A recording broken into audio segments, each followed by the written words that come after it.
Chief. The governor signed the declaration. The governor signed the Right, declaration. and then it went to Region 3, FEMA Region 3 in Philadelphia. They approved it. Then it goes to FEMA headquarters in D.C. They approved it, and then it goes to the White House for the final, right? That sounds like the election. That sounds like 2020 again. I don't know, man, but Everything went to Philly. Everything goes to Philly, and Philly's responsible for what it is.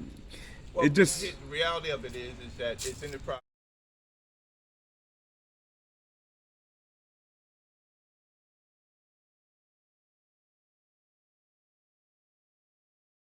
Council Chambers, Mr. D. Marquis Hall. Welcome back.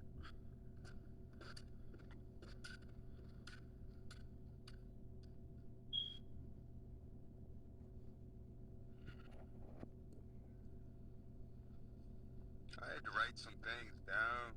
Good evening. We're here mainly because of September 2nd and the flooding, Northeast Wilmington. The state of Delaware should be declared a disaster area by FEMA. you gotta keep up the good fight every single day.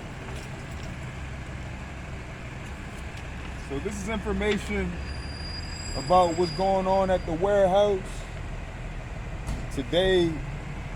Over at the warehouse, all kinds of donations, all kinds of food, all kinds of. Today, we're doing everything that we can to recover, to restore, to renew, to rejuvenate. Only one reason I can think of that it wouldn't be declared a disaster area or a disaster state is that nobody died. No one died, thank God. But there is tremendous suffering and still. Part about that is there's people who are stuck. They can't move. They can't go anywhere. The food. Listen to me. There's When I barely tell you, stores. I've been out here since this happened. I'm here by myself.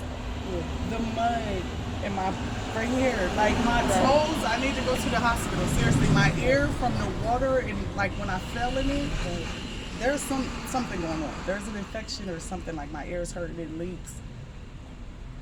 Just the mud, like I'm telling you, the piles of mud in the house, the water. Like if my phone didn't die, I would be able to show you pictures, but. Let's take a look. I actually cleaned the hell out of it. I know you can tell you did a good job. A lot of people are still struggling. Listen to me. When I tell you, I couldn't even take it. Like 5 o'clock in the morning, I was up the first day, and I moved the first day. My neighbor called me. I was getting ready for work. She said, "Neighbor, the neighborhood is flooded," and I'm like, "What is she talking about? It's 6 o'clock in the morning. The neighborhood's flooding. Like that's a big statement." It raining that yeah, hard. exactly. Right. So I look out my third floor window, my bedroom, and I'm like, "Oh shit!" And I just immediately in my night clothes run outside and I moved my car over there. So I come back in, and while I'm walking home, the water is now at my knees. Like I'm jumping over, like walking through water, and I come in, I call my job. I'm like, "Hey, my neighborhood is flooded. I'm not gonna be able to make it." By the time I hung up my phone, I look over at my car is nearly underwater. Like I just bought my car. You know what I mean? I ran over, back out, drove up the to basement. and put my car at the height. This was a living room, I come home never. dining room. I was never thinking, get out the house. You know what I mean? I was thinking, it's just a little flood. It's not going to get all the way to the window. You know what I mean? So it came a point where I was stuck in the house, and now I'm panicking. I'm like, "Oh my God, I'm stuck in the house." Like I couldn't even see my fence out back. My board, my table, everything just like floated away. Like my fence is broke. My dad's $50,000 wheelchair. All my pictures. My dad just died. Like I have nothing. All my clothes, my winter clothes, everything. Like I can't believe this happened. Like, and I'm just like thanking God. Like Lord, like I was just telling my friend on the phone. Like, God, I'm glad that I'm alive. And thank you, you know what I'm saying, for just allowing me to, just the strength and everybody just helping and just trying to come together. But just now it's just like sitting here, everything's dwelling, because you know what I mean. Okay, I did all I could do. I can't even. My body hurts so bad, like I can't even. I was told to let you guys know there's a lot that we need to do to keep up the good fight, and the most important thing that we can do for each other is to just be there. Thank you for being there. Thank you. And I've seen the damages to other people's houses. Like I still got like, you know what I mean. But never in a lifetime. Me and my dog, like my dog damn near drowned down here. You know, I wasn't even thinking my dog. I had to get my dog away to the shelter because he couldn't stay. Like, I don't even have a place to go. Like, where's my dog gonna go? So I had to get my dog away to the shelter after nearly forgetting him and getting rescued. And it's just like everything, all my memories. I have nothing. I have nothing. My dad's $50,000 wheelchair that we bought is damaged. Like it's done. It won't even turn. I can't even move it out the house. It won't even turn on. I can't even look at it. It's done. This thing did everything. It goes up to the ceiling. It lays back.